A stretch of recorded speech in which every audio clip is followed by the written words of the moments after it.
Welcome to my channel. If you're new here, what I decode is astrotheology to the positions of the celestial bodies and actually decode esoteric symbolism that is coded or woven through our reality. And this is how the esoteric knowledge is passed. It's passed through art. It's passed through art, it's passed through music, it's passed through in ways that the seeker can find if the seeker chooses to seek. And if you choose not to seek or choose not to believe, you will never see it. So it's really fun. It's like you're going through like an Easter egg hunt trying to find things. So this is really exciting video for me because it's starting to come really full circle. And it does tie to Washington, DC. It ties to Peter Pan and Neverland. And I asked you guys to go back and watch this Pan movie. And the reason that this all codes to the blood moons is because of the character here standing with the woman. His name is James Cook. Now, if you don't know who James Cook is, he is a Royal Navy explorer that was exploring the southern hemisphere and also the northern. He was trying to find a north passage, and he found Australia, and he was like mapping the continents. And you know, he ended up dying in Hawaii. And I want to go through all this, and the reason that they put him into this movie is because James Cook's adventures are very much the same as Peter Pan's story. And they tie, his name ties to blood moons. NASA has actually mapped out blood moons, and they've named 4 of them after him. So this is really important, in that why his character is so important in this movie, because it's relating to blood moons. He also did exploration for the transit of Venus. So Venus is important as well, with the Venus pentagrams, so he is an important figure.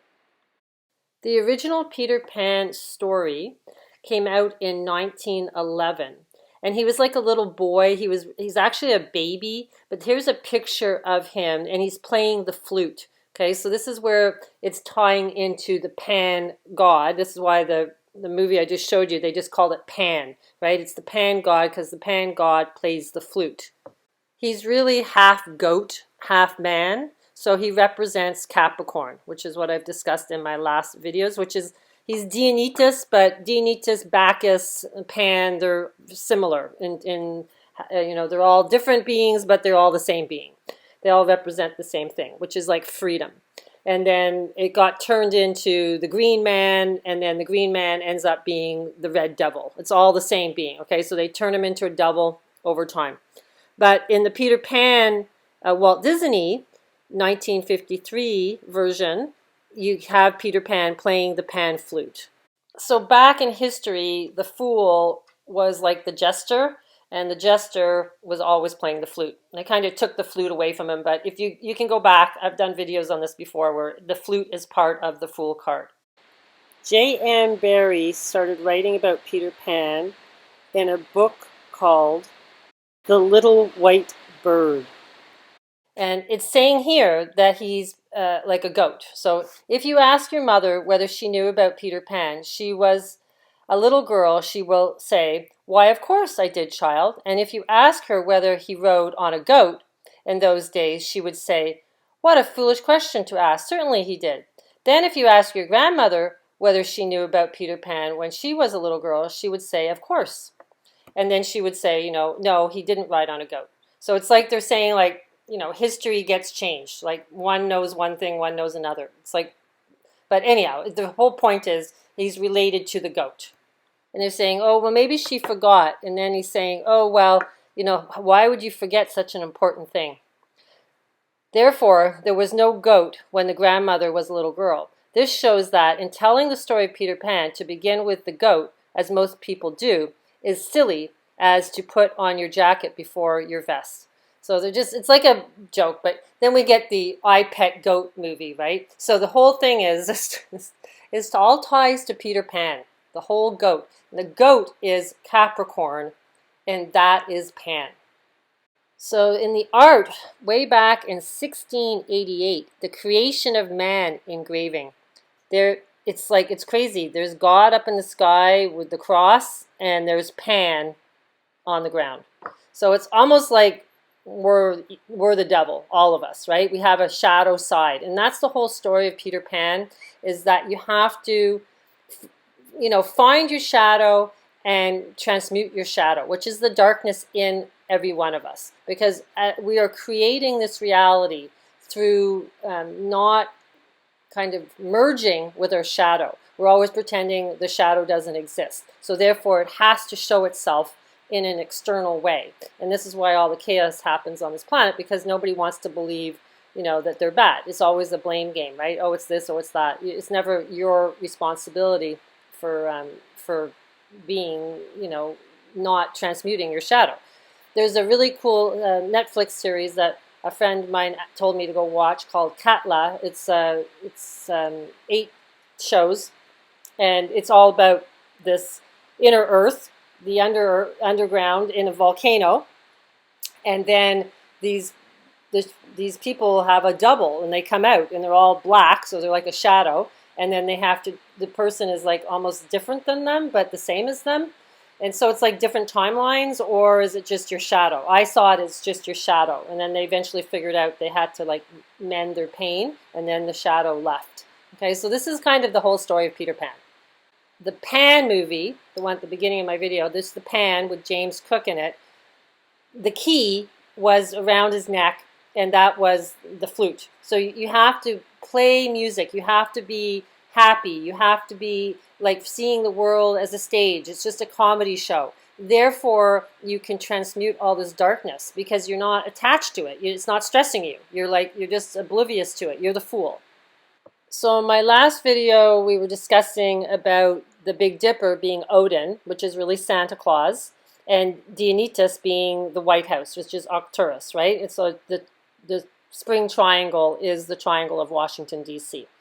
This is how the Freemasons built it. So in the Peter Pan show, so Odin is really Santa Claus, right? So it all ties back to Santa Claus and the North Pole. That's what we discussed in the last video. Think of a wonderful thought, any merry little thought. Think of Christmas. Think of snow.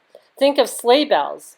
Off you go, like reindeer in the sky. You can fly. He's teaching them how to fly. You have to like believe in happy thoughts, okay? And he's going, you can fly, you can fly. Think of the happiest things.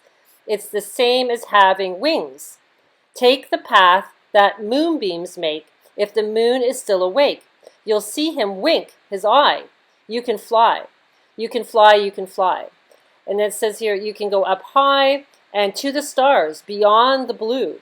There's a Neverland waiting for you, where all happy dreams come true. Every dream that you dream will come true. And then down here, he's talking about, one of his lost boys, his name is Davy Jones. And that's really interesting because that ties to David Jones, who is David Bowie. And there's a song, I'll go into that, it ties into the eclipses. But David Bowie wrote a song where he has Neverland in it. Okay, so it's interesting because esoteric people that know history of the gods, of the mythology, they tapestry it all through their art, and it's fun. It's fun because they know it's there, but we can't see it because we don't know it, right? We haven't been taught it. If you've been watching my channel, you know the importance of Infinity Pi Day, which is Einstein's birthday, March 14th. When he actually created the speed of light on the star, the Zavi-Java star that the blood moon's on March 14th in 2025. I just thought this was funny because he says, yeah, like toys for Christmas. Think of happy things. Yep, watch me now. Here I go. It's easier than pie. Early Friday morning, we have a blood moon right by the Pleiades, okay, in Taurus. This is huge because you guys know this is the Minotaur. This is Taurus. The Tor is the labyrinth, right? David Bowie did that movie, The Labyrinth. And this all ties into sacrifice of the bull, right? The bull gets sacrificed, and Ariadne wears her red string to help her hero go in to kill the bull, right? So the red string that the elite wear, a little piece of wool around their wrists, this is tying into being able to get out of the labyrinth, right? To get out of this realm. This whole realm is a labyrinth. It's like rabbit holes everywhere, and it's all emotional trauma, and you have to be able to become like Jesus, become above it, okay? And just heal everything. Heal yourself, heal everybody. So the whole thing is this blood moon this is an important location for this to be happening, right by the Pleiades. So I do know in antiquity, I read with an astrologer that they're saying that a full moon in Taurus also relates to a sacrifice or a murder. Okay, so I'm not saying that's what's going to happen. I'm just saying it's an important location. We'll see what happens. This when we had the comet come through, it was all to do with the Pleiades, with the George Floyd. It was all to do in this location of the sky. So we'll see what happens, but it's it's an important location.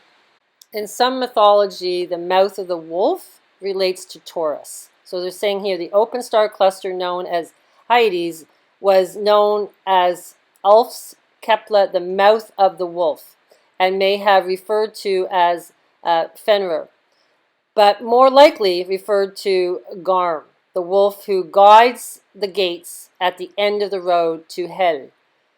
These stars appear in the constellation Taurus. Okay, so it's a V shape. So it's almost like, they're saying the Silver Gate is guiding you to the underworld. Now, we know that the White House is related to the underworld because of Dionysus, Arcturus, that's to the underworld. And we're starting to know that the underworld is the inner you, right? Is it another realm somewhere? Yeah, a realm that you create within yourself, and you can transmute and hopefully get into a bliss state where you can have this kind of DMT experience and get out of this kind of trauma realm, right? So this whole thing is the underworld. It's referring to going inward, okay, doing your inner work, your great work. And I guess you could say it does feel like hell, because to see through the illusion of this realm, it's not easy, right? Because you feel in a way that you are the fool and nobody wants to believe you. So it's not easy to do. So there's the spring triangle, and we have Virgo. And I wanted to go over Virgo and what she represents. You see the little purple two doggies there. This ties into Virgo. Okay, now on the left here, I have the ship circle. That would be the pirate ship that Captain Hook is on. And then you can see the Big Dipper, Ursa Major. And if you go from the tip of the wagon, or if you want to say the dipper, the cup, you go straight across, you'll get to Polaris. And so when they say in the Peter Pan story, the second star to the right, they're talking about the fixed star of Polaris. All the constellations move around that star. The North Star Polaris was clearly an important star for navigation. It was known as the lodestar guiding star, which is interesting. It says here, call it the ship's star. It's also known as the god's nail. I don't think the ship's star is Canopus, and I did a whole video on this as the lodestar. So I think it's God's nail, and the lodestar is in the ship, or maybe there's two lodestars. You either get to Neverland with this lodestar, or you go to the one in the ship. So it's a bit of a trick there, but that's how esoteric knowledge works. You got to use your discernment. Somebody else had thought about this, second star to the right. And it was also in Star Trek 6, The Undiscovered Country, which would be like Neverland. He says, the second star to the right, James Kirk. But wait, the stars are not fixed, are they? And at least not to those of us bound to Earth. So he's saying, like, yeah, the stars are all moving. The only star that is solid, which even Canopus is not solid because it's moving in the sky, the only star that's solid is God's nail. It's Polaris. And that's what the Navy's seamen would watch, would be the North Star. And you have to get it from the second star to the right off of the Big Dipper. And then you can see it there. I've circled it in blue. That's the North Star, the tail end of Ursa Minor. Second star to the right, off of Ursa Major. Now, the spring triangle. with Virgo in it. Now, we know Virgo is like the Virgin. She's like the Mother Mary, right? Because especially we knew that when they did the ceremony to Eva Maria at the Lincoln Center in 1939 on Unicorn Day, April 9th. And there was this ceremony with 75,000 people there, and they sang Eva Maria. And we know that the lyrics of Eva Maria, when you put them in Google Translate, it comes to Hail Virgo. Okay, so Maria, Mary is Virgo. Now, who was Virgo before that, before Christianity? Oh, let's go into that. There's different goddesses that align to her. And when I watched this video of the Freemasons saying that the spring triangle, in Washington aligned to August 13th, well, they said mid-August, okay? So August 13th is when there's a goddess, two goddesses. So here he's explaining the cult of Hecate. They tend to make the celebration on the 13th of August. It's also saying it's to honor would be on the morning of the new moon. Virgin Mary is celebrated on the 15th of August, and that is called Assumption Day.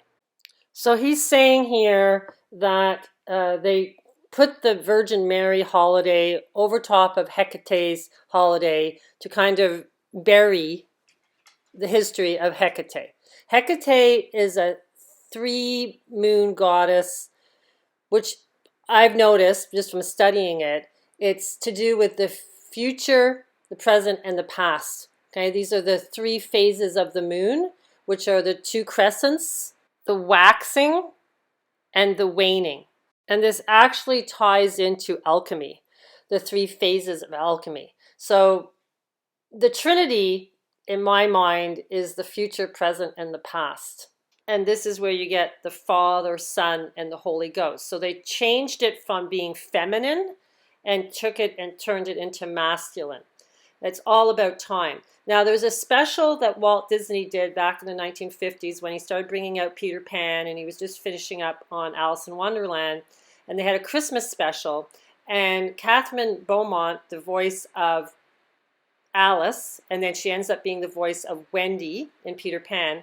And Peter Pan was there, and it was all to do with this mirror, mirror on the wall. And they were talking to this mirror, mirror on the wall. And it was a mirror with all the zodiac all around it. And the face in the zodiac was saying, future, present, and past, almost like the Christmas story, right? So with the Scrooge, and he sees the Christmas before and past and future. It's like or the present. So it's always to do with these 3 timelines, and I think it's about healing ourselves, our ancestral memory, and all the pain that's in our DNA, and that you have to transmute that so that you can create a better future for your family line by letting go, right? It's all about let it go, because you have to transmute your shadow. And your shadow is the history that your past lives, even your carnations back, and also your families, your tribe, what trauma your tribe had. So it's really fascinating, because it is all to do with the sky, but it's also to do with ourselves, right? The as above, so below. Now, Hecate represents the new moon at a time to set new goals and intentions, to add energy to them, or recharge one ready, set in motion, a time to create and attract new beginnings. It's the first sliver of the moon. So the new moon is when the moon in the sky is a backward C. It's growing into the full moon.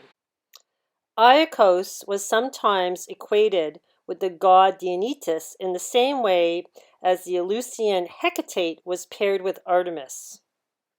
So it's confusing, right? Because they have different names for the same being. Now, Artemis is actually Diana. And this also ties into Princess Diana. So we know the Boots constellation is Dionysus. And he used to be holding on to the 2 dogs. Now, the 2 dogs are related to Diana, Artemis, because he gave her the 2 dogs. Well, I think she has 6 dogs, but I think Hecate has 2 dogs. So they're saying here she's the twin of Apollo. And I think they're the twins of Gemini.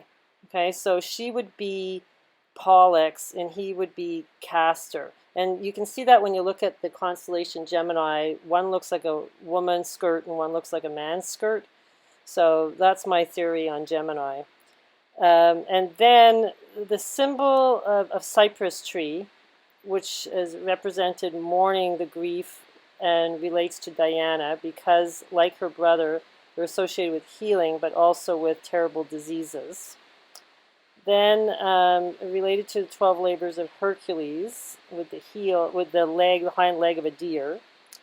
Then the moon, because she's in the chariot on a pure white horse across the heavens. Her hunting dogs were given to her by Pan, which is Dionysus, yeah. And then she was noted as a tall goddess and was depicted wearing a short hunting skirt. Yeah, that ties her to Gemini. Then also where the roads meet, so there's like a crossroad, and that ties to Hecate. And then the temple was depicted to her in the Aventine Hill of Rome, which ties to Capitol Hill, which is Washington. And then the Feast of Assumption for the Virgin Mary. Who is Diana? Diana was a Roman goddess of the moon and hunting. She was worshipped at the festival on August 13th called Nemoralia, the festival of torches, during which worshippers of Diana would form a procession of torches and candles around the dark waters of the sacred Lacus Nemorensis, or forest-buried lake near Aricia, referred to Diana's mirror. Now, she was actually buried on a lake. And if you take an aerial view of that lake, I had an old picture of it in one of my old videos. It looks like the mirror, right? It's like shaped like a mirror on the wall. Diana was often depicted in art with a crescent of the moon above her forehead, as can be seen in this picture.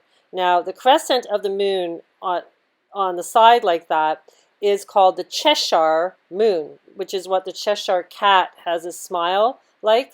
And he says, my reality is not the same as your reality. And he disappears in and out of this realm, right? And this all goes back to the Cheshire charge, which if you Google non-oriental wormholes, it'll bring you to Alice universe theory.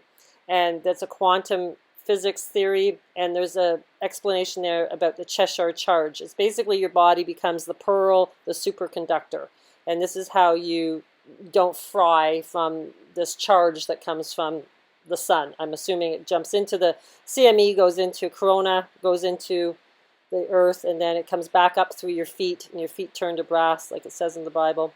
And you have to have the Cheshire charge. So that's what that moon is. It's called the Cheshire moon, and that happens in the winter. When the moon comes up, when it has a sliver phase, it's on its back. So when it's going down on the west, when it is a new moon, it would be on the west. But if it's coming up, if you're watching the moon come up on the east, it has to be a waning moon to get the smile. It's also known as a wet moon, and it happens to be with Hawaiian mythology because it fills up like a bowl. So it's filling up, with water. And they're saying here from January 20th to February 18th is when you can see it. And then they're referencing it to Alice in Wonderland. And you see here when they're talking about the Alice universe theory and, jumping through time and the Cheshire charge, they're saying, as with the Mobius strip, once the two distinct connections have been made, you can no longer identify which connection is normal and which is reversed. Okay, so it's like a Mobius strip is like a ribbon, it's twisted and then joined together. So it's like the veil. You have to, 1 minute you're on the outside, and next minute you're on the inside if you were traveling on it. And you have to jump through the veil to get to the other side. And it's interesting, the Mobius strip is in the Avenger movie and also the new Facebook logo. Again, they take the symbolism for ascension and to be able to transcend through the veil, same as you would if you were taking like a DMT hit. And, you know, the whole thing is it's all about your soul, right? Because the soul gets a DMT hit when it comes into the body at 49 days. Hence is why, you know, April 9th, 4/9, is Unicorn Day. You want to be the unicorn. So that's really important. So they take this information and then they turn it into AI. Okay, the metaverse is all to do with virtual reality and people living, you know, through the computer. And that's their new way of living, which will be for the people that can't see the illusion of this world and get into bliss state. You have to be in theta bliss state for this transfer of this illusion of this reality to happen. So there's a theory called mirror life, which would be like the looking glass. And they're saying here it's hypothetical form of life of mirrored reflected molecule building blocks. The possibility of a mirrored life was first discussed by Louis Pasteur. Although this alternative life form has not been discovered in nature, efforts to build a mirror image version of biology, molecular machinery are already underway. So they already are into it, knowing it. I'm just saying that maybe that's what we're in. Just because we don't know that we're in it doesn't mean it doesn't exist, right? So maybe this is the mirrored realm and this is the shadow realm, because this is why there's so much pain and suffering here, and it's done through polarity. You know, you can't find the light unless there's dark. So it's like really about seeing the world as duality and then always choosing to see it more from the divine side of it rather than focusing on all the negativity, because therefore then your shadow is taking over your mind.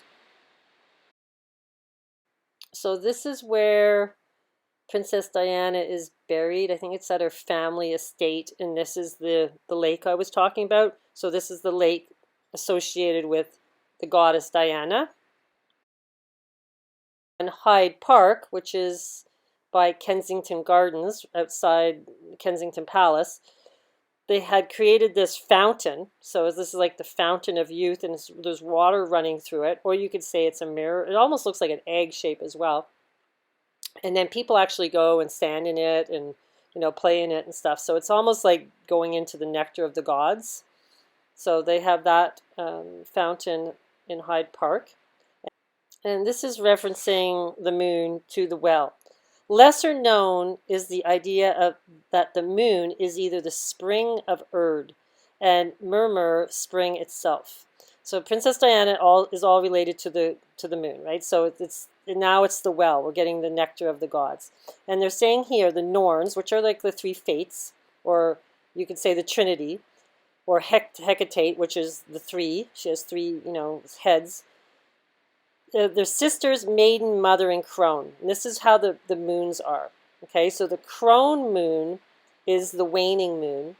The mother is the full moon, and the maiden is like the new moon. Okay, so you have the two crescents and the mother being the full.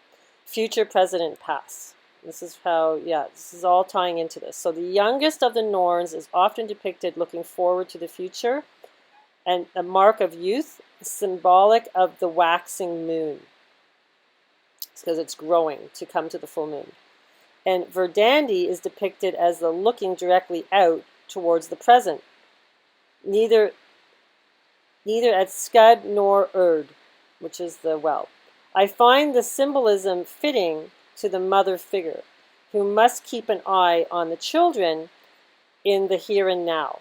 And it fits well with the full moon.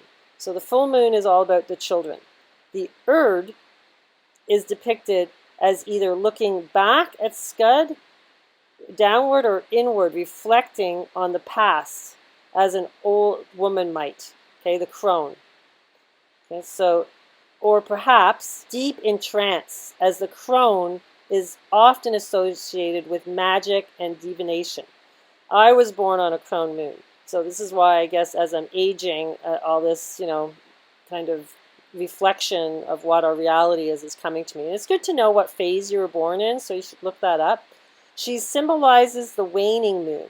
Personally, I feel that the modern concept of MMC stems directly from the belief in the Norns, but that's a subject of lengthy discussions, all in its own. So MMC is Mother Maiden Crone. The spring of Erd has 2 swans swimming in it, and she also has swans on her lake, right, where she was buried.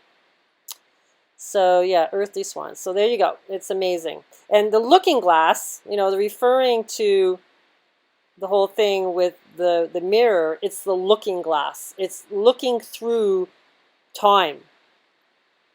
And this is where Peter Pan started. The story started in Kensington Gardens.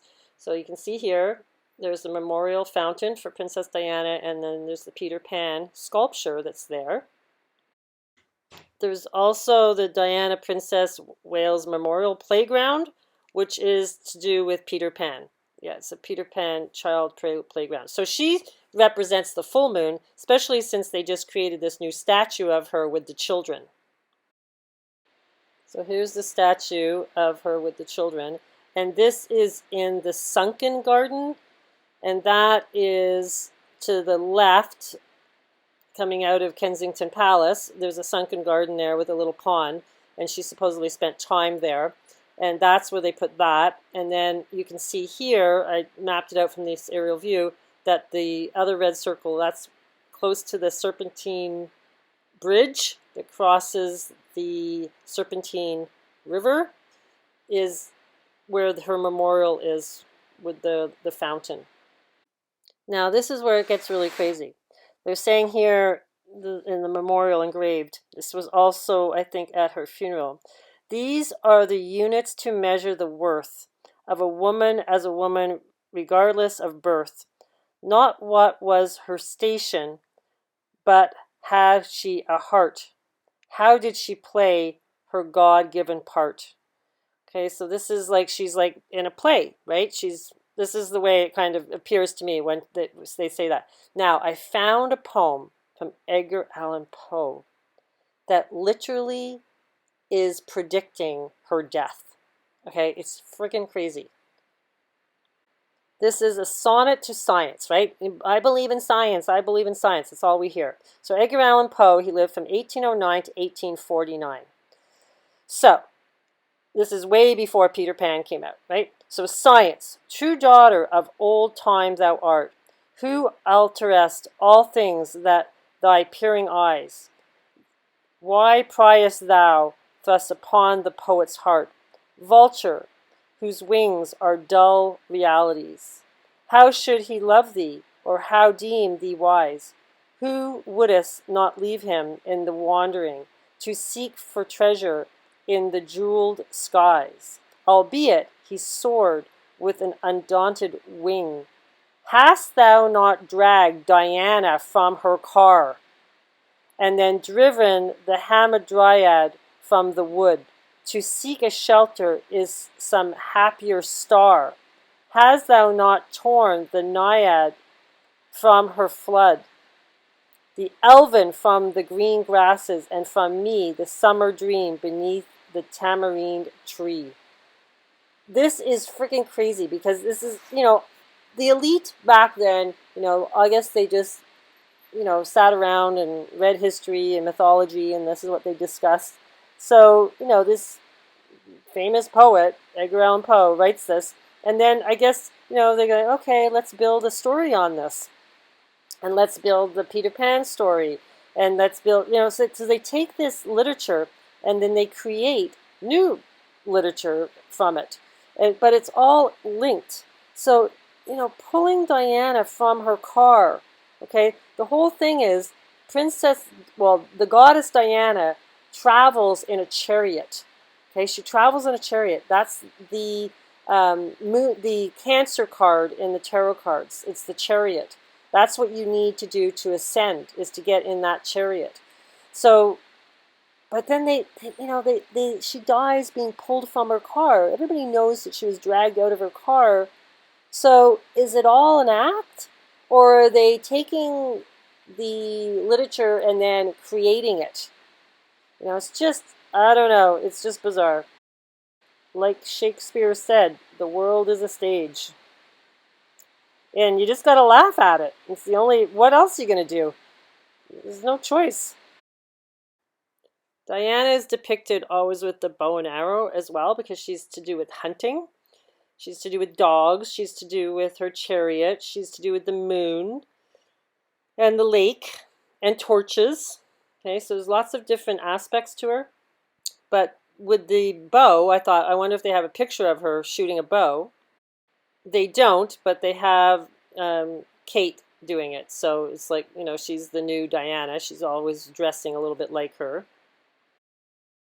Diana did go on these hunting trips, and when you Google the pictures of her hunting, they say the date that she went on this hunting trip, like it's important. So November 26th, so I thought, well, I better go check that out in the Stellarium. And of course, Bacchus is right on the arrowhead in the Golden Gate with Neptune, Uranus, and Saturn. Like, these are all the big players, right? Uranus is heaven, it's the Phoenix, it's Aquarius, and then Saturn is Capricorn, it's Pan, it's Bacchus, and or the Aquarius, and then they're in conjunction, all in the Golden Gate, and then Neptune is there, which is Neptune is to do with your soles of your feet, and in your spirituality, right, in your metaphysics. So that's pretty loaded place, and of course they go off hunting right on the tip of the spear. Bacchus is there. And Hecate is on Aquarius, which is Uranus, which is heaven. Okay, this is all when they went out and did their little hunting trip. I started tracking Peter. There's just this Peter asteroid. And, you know, they don't say it's to do with Peter Pan when you Google it, you know, what's this asteroid named after. But they do mention that it has to do with Jesus. Okay, so Peter started Jesus and started calling him the Messiah. It was Peter that started to do that. And the name Peter represents a rock. So when she went out hunting, Peter was in Libra, which is Omega, right? So Jesus is I am the Alpha and the Omega. The Alpha is the Fool card, which would be Peter Pan, okay? And then Omega is Libra. Bacchus chased and pursued goddess Diana, and she was to do with chastity. Now, she was so much to do with chastity, you know, that maidens would cut off their hair and sacrifice their hair to her. Now, what's another interesting thing is that Bacchus mythology that's what created amethyst, was that he poured wine on the crystal. Now, Bacchus would be considered like Lucifer, right? So Diana was also the goddess of Latin Commonwealth, where she ruled with her brother, Lucifer. Lucifer being a Latin word for light bringer. Okay, so yeah, that's her brother, is Lucifer. So again, Lucifer is demonized into the devil, right? Now, Artemis, her brother, was Apollo. Now, Apollo is what Trump has all over his New York apartment, right? All worship to Apollo. So that Apollo is the sun. He's the sun king. And Diana, you know, is the moon. So it's the sun and the moon. It's always the two pillars, the two dualities, male and female. She's to do with chastity, and maidens would sacrifice their hair to her because she's like the mother, you know, that looks after children. But she doesn't want to be married. She just wants to look after children. And then the maidens would sacrifice. So you can see here there's a statue on the right of Diana in this old painting, and they're sacrificing their hair. What's really weird is, you know, about a week or two ago, I chopped up all my hair. I've got like a Peter Pan haircut. And I don't know why I did it. I just like started cutting, and I was just like, okay, I gotta keep cutting my hair. And I cut my own hair, and I chopped all my hair off. And I'm like, okay, now I understand why. Actually, Terry had sent me a picture of Artemis with the white stag, and next thing I know, I'm chopping all my hair off. So hang with me. This all ties into the blood moons and our history. And it's really, really fascinating how it all ties to Neverland. So the original story of Peter Pan was all from these boys called the Davies boys. They lost their father, and then their mother died, and they had Uncle Jim. And Uncle Jim was Jim Barrie, who created the Peter Pan story, and he took their names and used their names in the story. So there's George, John, Peter, Michael, and Nicholas.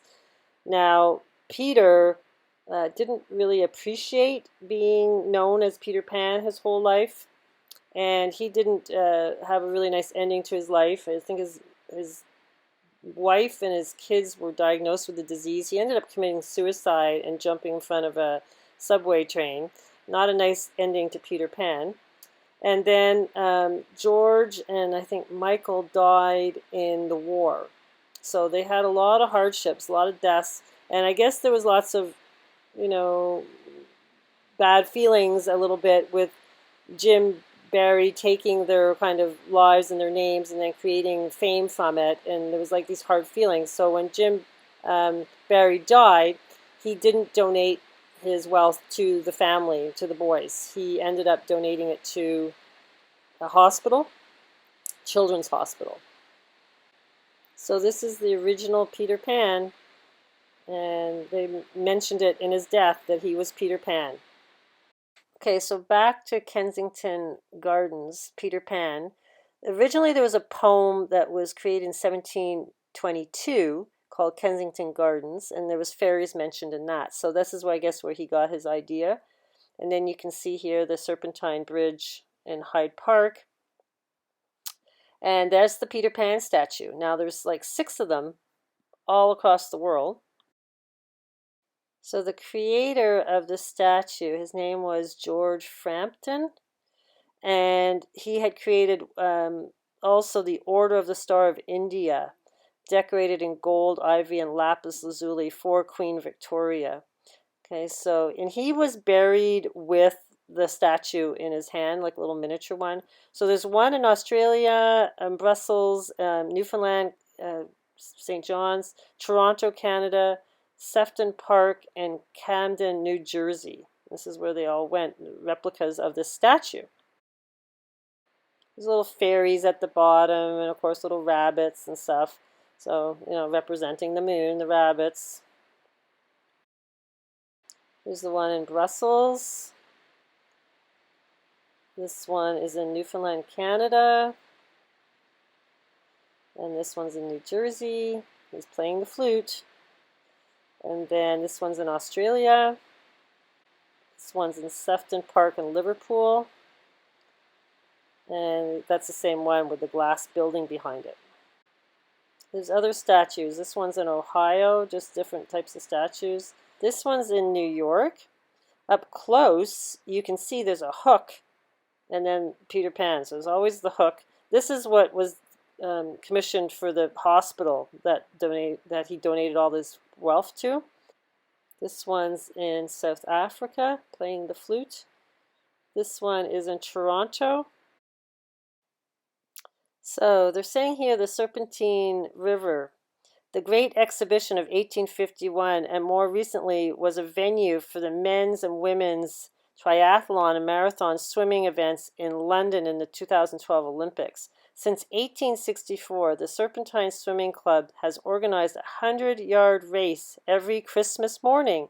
In 1913, the Peter Pan Cup was inaugurated by J.M. Barrie, the creator of Peter Pan. Did you know the 2012 London Olympics was the opening ceremony had a big segment all to the ritual of Peter Pan? The segment celebrating British children's literature at the opening ceremony at the London 2012 Olympics, and second to the right and straight on till morning, which is the star, right? Which I explained about. And Rowling was reading it. She's the author of Harry Potter. And they also had a spectacle which was entitled Isles of Wonder, and then a cameo appearance of the Queen with James Bond. Okay, James Bond, his last movie, No Time to Die. And this is where it gets really weird. The first part of the sequence celebrated the National Health Service, so it's all to do with health, right? And then it was about these little kids in their beds. And then Mary Poppins comes in. They have Captain Hook, Cruella. So, you know, Mary Poppins is the good one. She comes in and tries to help them. So, yeah, and then there's tubular bells and okay, so it's all tying into Neverland, okay? Because the kids are in their beds, and if you watch that Pan movie, the kids get stolen out of their beds with the hook of Captain Hook, which is the claw of Scorpio, right? That's the claw is Scorpio going into Libra. So that part's all about Peter Pan and finding the North Pole, Polaris star. And then this part is Pandemonium, and like Pandemon, okay, so it's a pan again, like we got the pandemic, okay, and the 3-ton oak tree on top of the Glastonbury Tor was lifted, okay, so they're doing this whole ritual to Celtic mythology, to the oak tree. Then they have this band called the Underworld, and I Will Kiss You. Well, I Will Kiss You, the kiss of death is Scorpio, okay, then they have the pearly kings and queens. It's the pearl again. So it's all through. I could go through this and you know, you guys can read it, but it never ends. It's like it's all connected. Then they also had a segment where it's the green and pleasant land, which would be like Neverland. They had Jerusalem in there, Danny Boy, Green Ireland, Flower of Scotland, the bread of heaven. Okay, so this is all referencing to Ascension. You can go through it, but I even noticed that they asked David Bowie, so Davy Jones, they asked him if he would perform, but he turned them down. They played his song Heroes. So this is different places where Diana has been referenced in antiquity. One is really important, Shakespeare's Players, A Midnight Summer's Dream. That's really important. Romeo and Juliet, She Hath Diane's Wit. Okay, so there's all references, and this is why it's so important. The Knight's Tale, and then, of course, the Edgar Allan Poe To Science poem. Okay, and then it goes on to Fantasia.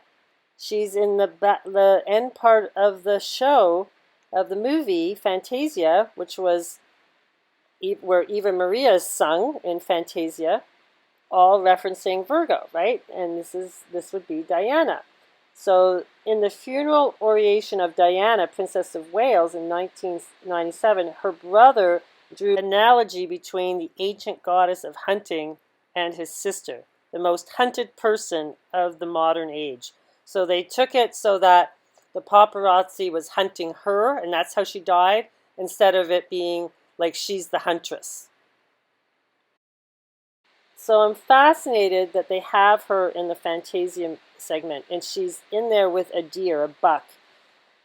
So I found it, and I was looking through it, and I was like, oh my God, this ties to Neverland. Okay, so but they also have her in here in the made a brief appearance in the World of Color at Disney's California Adventure, shooting an arrow that becomes Eve to transitions into the Wall-E sequence. The Wall-E, that's a movie all about it, you know, everybody being like AI. Okay, so yeah, in Phantasmickey, she is seen after Mickey shoots sparks from his fingertips. Okay, so Mickey is ascended. Okay, and the Wall-E is not the good path. Okay, so they have so she's really important, right? She's really the Washington Triangle. She's the Maria. She's the goddess, the Virgin Mary. So, you know, they always put lanterns around the lake in antiquity, and this is in the Fantasia show now. I want to show you where they have her in here. They even put the symbolism of the obelisk, which is where the Lincoln Center, where the Eva Maria was sung, opera, staring at the obelisk, right? So they even stuck this in the Fantasia movie, and of course it opens up. It gets bigger and wider, and it turns into another world out of the darkness. Okay, now this is the buck. He comes to awaken her. He goes into the cave, and he blows on some ice and drips it into the water, and then she gets birthed. And she's just going around and making things grow, and she's all to do with life. Then she had the tree of life is there. Then she ends up touching, she goes into a volcano and touches the demon, and he turns into fire. So we've got fire, and she's water. So we got the two pillars, right? And then the volcanoes start erupting and start burning all the world. And she just goes and hides, and then the buck comes and tries to awaken her, and then she climbs aboard, and he runs with her, and she's crying, and then she turns into water, and she starts creating life again and making everything grow, and then she makes the tree of life come back to life. You know, and then she goes and creates the greenery around the volcano instead of it burning, and she's all happy. You know, so what's interesting, if you read about the Fantasia movie, they say it's the beginning of creation, but it's not true, because even in the film, everything's green, everything's fine, the tree of life is fine, and then it all gets burnt, and then she brings, you know, the life back. So for me, it's really the great Platonic, you know, great year cycle where everything is going to burn, and then everything's going to be rebirthed into a better new world. This is what they're depicting. It's called The Rites of Spring. In the show, the music is called The Rites of Spring, which is, you know, all to do with Pan and Dionysus and bringing everything back to life, and Diana, because her brother is Lucifer. So she's part of the light bringer. So at the end of the movie, she turns into light, and she looks like, who does she look like? Being the little light, the little blink of light. She's Tinkerbell. She's Tinkerbell. It's really like the beginning stages of Tinkerbell. So where did they get the bell from? In vintage Christmas, the reindeer always have bells. That's why you have the jingle bells. Jingle bells, it's for the reindeer. It's the same thing. It's Tinkerbell, because she's connected with the deer. She's the goddess of the stag. There's mythology where she's turned somebody into a stag. I can't remember what it is, but you know that she's connected to the stag. So this is the very first Tinkerbell. And then in the actual Peter Pan 1953 show, they have her looking into the mirror, right? She's standing on the mirror. She's on the lake. It's the looking glass. And this is funny, where they actually gave out maps with bars of soap from Colgate and Palmolive, Peter Pan beauty bars. It has chlorophyll in it, and then you get a map. So the chlorophyll, remember I told you the pale horse is, I think it's in Greek or Latin, pale means chlora, so it means green. So it's pale green, the horse of death, of the apocalypse. It's the Green Man. And it ends up being the unicorn in the sky called Monoceros.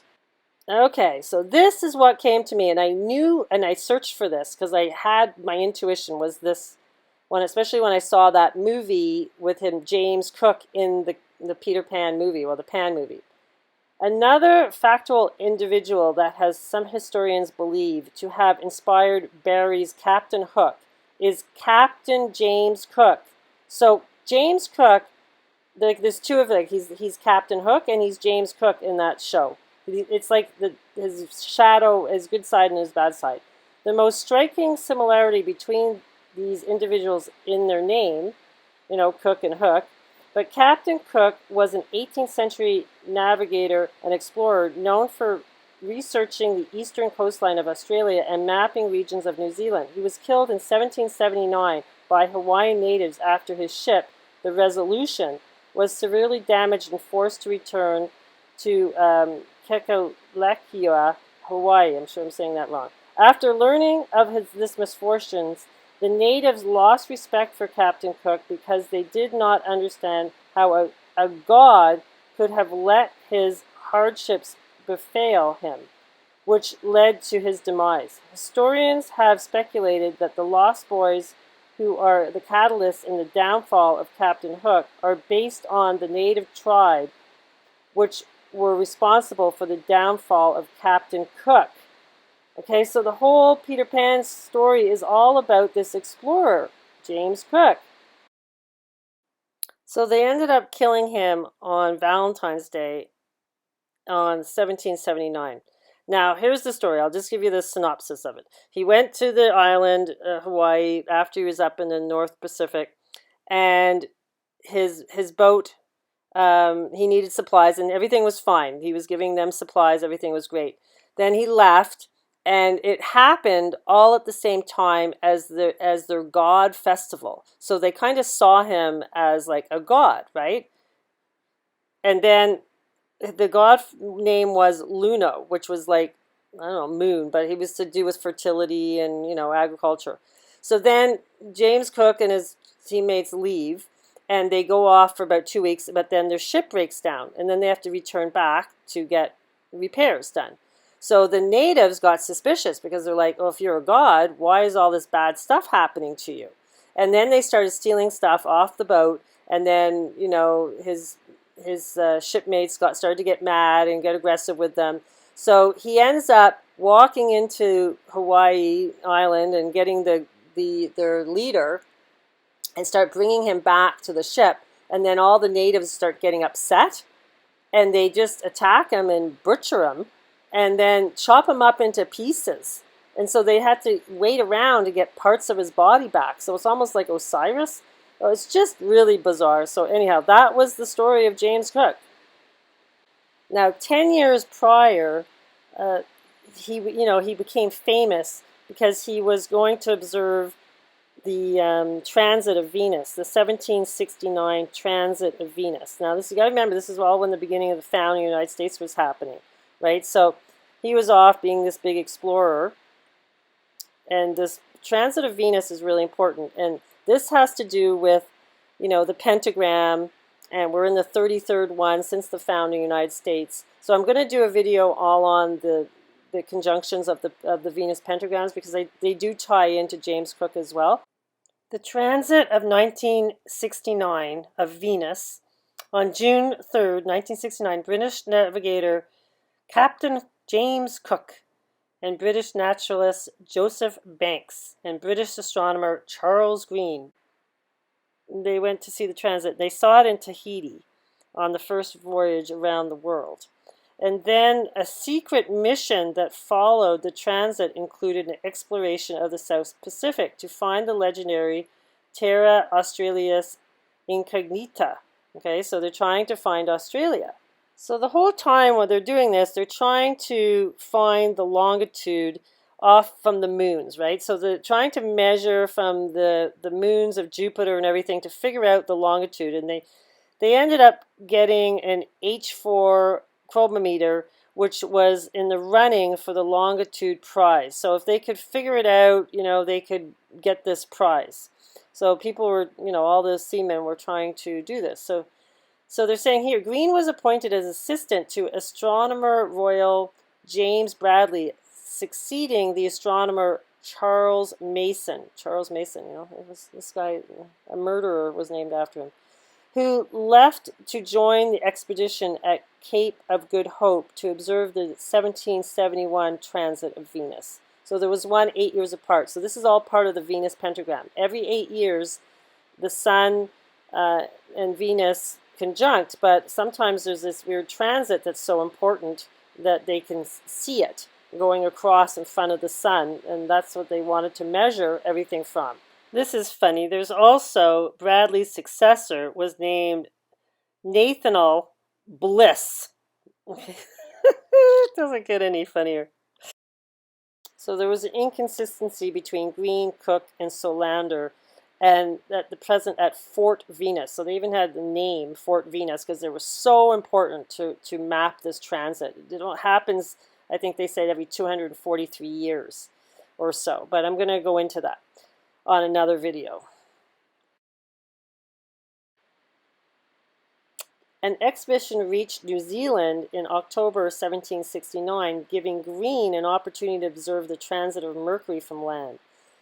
And this inlet is called Mercury Bay. And he was able to observe it on November 9th. On reaching Australia and during Cook's voyage along the coast, he named the island Green Island after the astronomer in June 1770. Green, by this time, had contracted scurvy. that must have been sad for them. And then, so they named Australia. So it's almost like, the Green Island is Australia. That's Neverland. And it's really bizarre. Of course, right now, they're like locking it down, like, and traumatizing everybody there. Finally, I get you to the blood moons. Okay, so this is the list of blood moons. And you can see there's 1, 2, 3, 4 named James Cook lunar eclipses. And these are all the blood moons that are related to him. And he's super important, right? And he's also to do with the transit of Venus. So James Cook, blood moons, tied to Neverland. So Christopher Columbus, 1504, blood moon, he was in Jamaica. And he wanted some food for his hungry men, so he successfully intimidated them by correctly predicting the total lunar eclipse on the 1st of March, 1504. Well, it wasn't really actually on the 1st of March. It was on March 10th. And guess where it was? It was on Zavijava. Zavijava, where the speed of light was measured from. Right? It's the Ascension star on the shoulder of who? Virgo.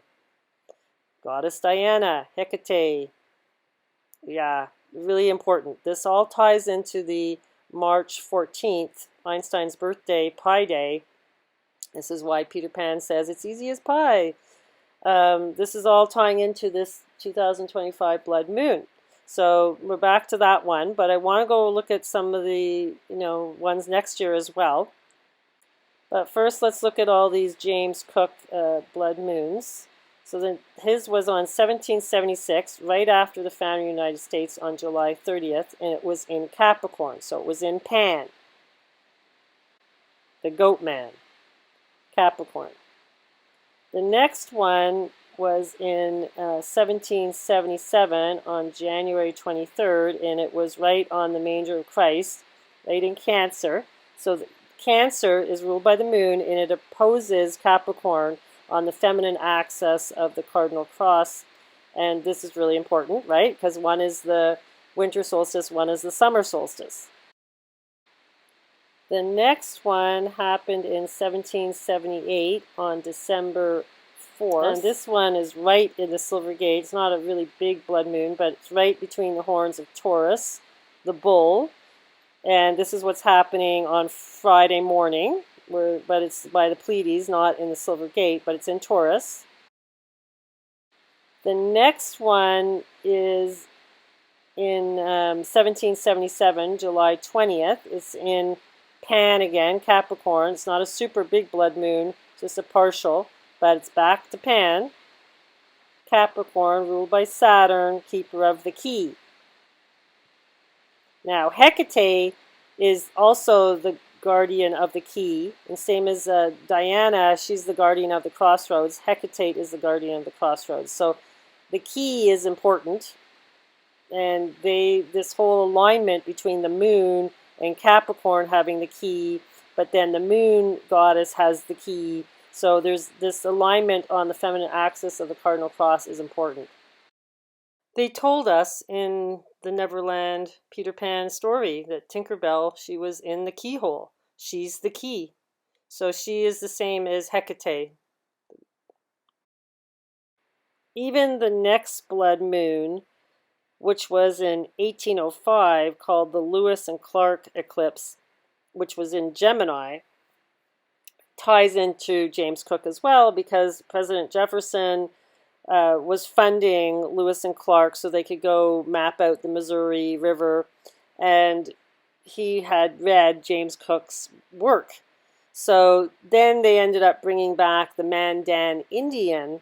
I don't like Jefferson. He doesn't sound like a nice guy, because I know the Mandan Indians spoke Welsh, and they couldn't believe it, because supposedly King Arthur and his brother had landed in the United States like way before Columbus, and the natives were speaking Welsh because they were friends with them and they befriended them.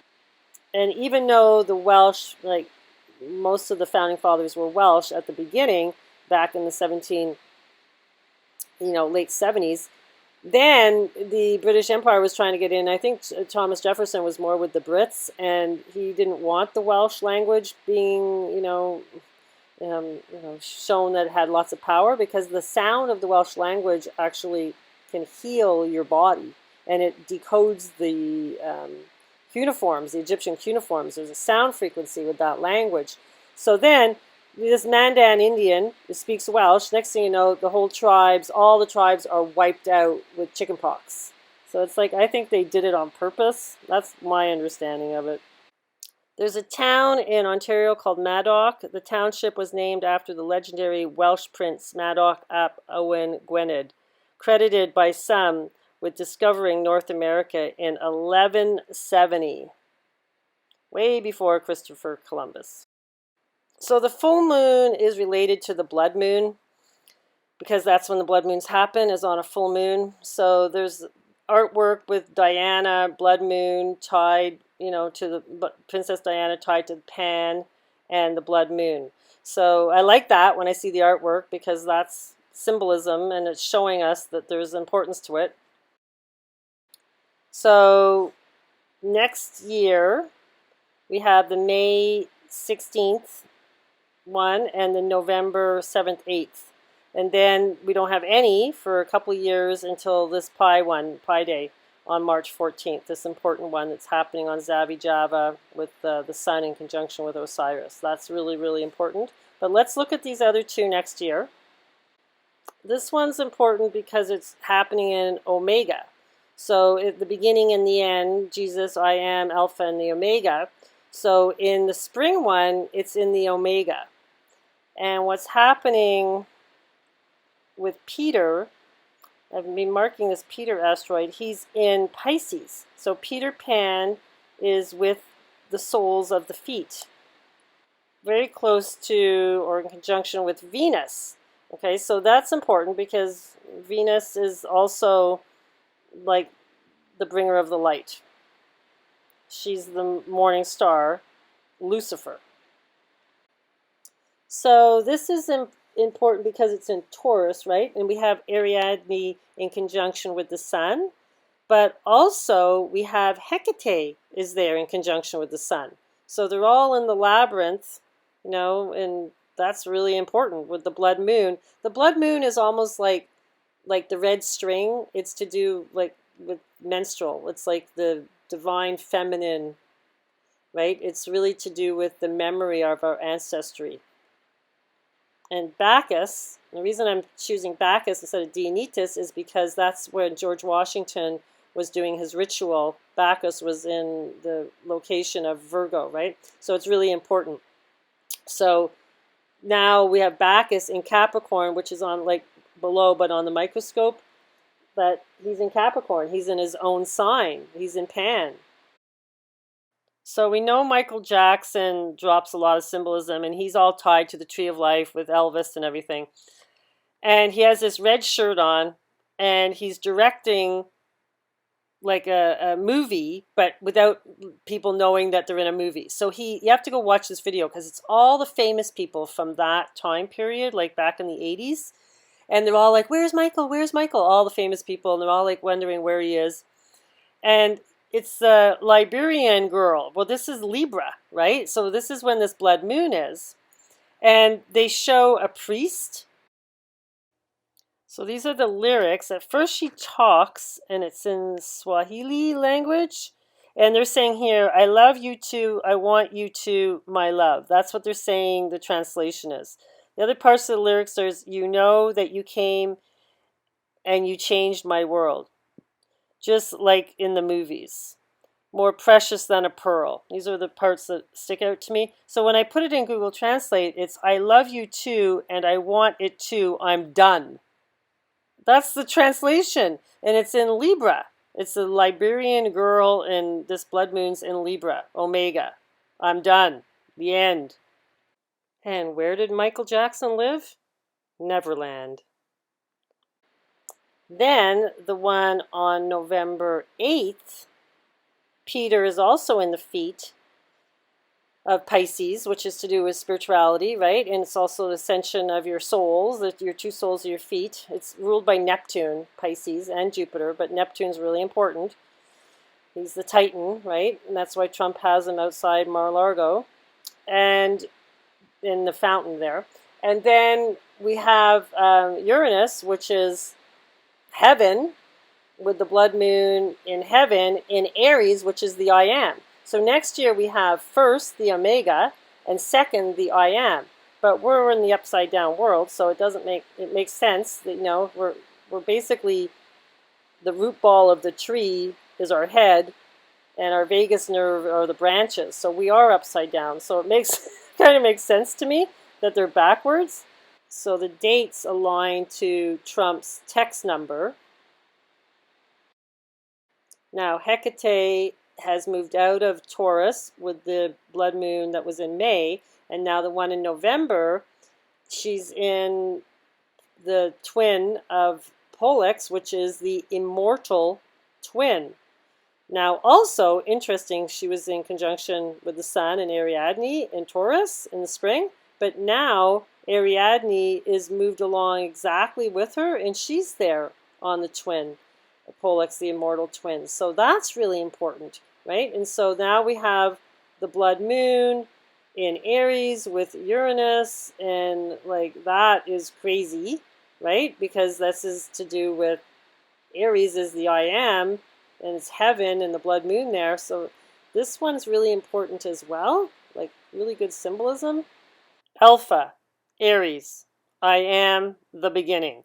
Omega, Libra, the end. Okay, so this is why it's coded pretty cool that this are both happening next year. And of course, Ariadne is Dionysus's wife. She's the keeper of the Minotaur bull. And so it's all like the symbolism is all perfect. I found this new version of Peter Pan movie where they have Tinkerbell by the soles of the feet, spreading, fairy dust on them. Okay, so yeah, I'm starting to like, maybe this is tying to next year's blood moons. I don't know, there's like, okay, we got the Alpha and the Omega, but then, Zavi Java is important, and that's all happening in 2025. So I'm kind of just going to leave it all out here, and you guys can decide which ones you feel is the most important. I do think Pi Day is the most important, but then these two next year are important as well in the symbolism. If we're in tribulation, and the halfway mark has to do with the release of all the poor people that took the wrong path is 2025, because that's pi infinity, and they're just kept on the loop. They don't get off the loop. They just keep going around infinity. And the ascension has to do with Alpha and Omega, because that's the Jesus path. So maybe 2022 is really the year, but we would need the two blood moons to happen, right? We would need both of them to happen. Or they're all just precursors to what's happening in 2024 with the solar eclipses. Maybe it's the solar eclipses that are more important. I don't know. It's like the blood moons are super important, but so are the eclipses, the solar eclipses. So I will do a video on the solar eclipses. But this was a long video, but I wanted to really show you how they've created this all to do with Peter Pan and Neverland. So obviously we're going to Neverland, if you believe. But you don't want to be on the ship. You want to, stay grounded, keep your feet to the ground, stay in bliss. Stay in Neverland and learn to fly. Yeah, if you go with the ship, you get a free tattoo. Would that be the COVID smart patch tattoo? Yeah, someone let me know that they're starting this in Australia, the COVID patch with non-needles. It's Captain Hook's tattoo. Yeah, you want to be with the caterpillar. And this was based on being religious, right? Having spirituality. And the caterpillar goes I-E-A-O-U. And I always chant that because it heals the body. So you want to be the butterfly. You want to transform and be the butterfly. So Pi Day, Zavi Java, there's the blood moon. It's happening at 322. So it just came to me. I was like, oh my God, 322 is Skull and Bones, right? We knew that. But that's the pirate ship. That's the pirate ship. So I'm like, oh, wow. How does that work? You know, does that mean people are just going to be stuck on the ship? That's the end. That's the infinity, right? They're stuck on the loop. Maybe that's it. And Peter, in March 14th, Pi Day in 2025, is on Scorpio. So that's, again, transformation, kiss of death.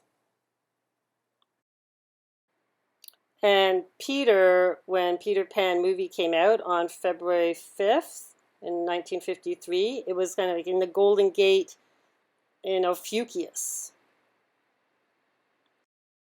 Transformation ascension has to do with being gratefully dead.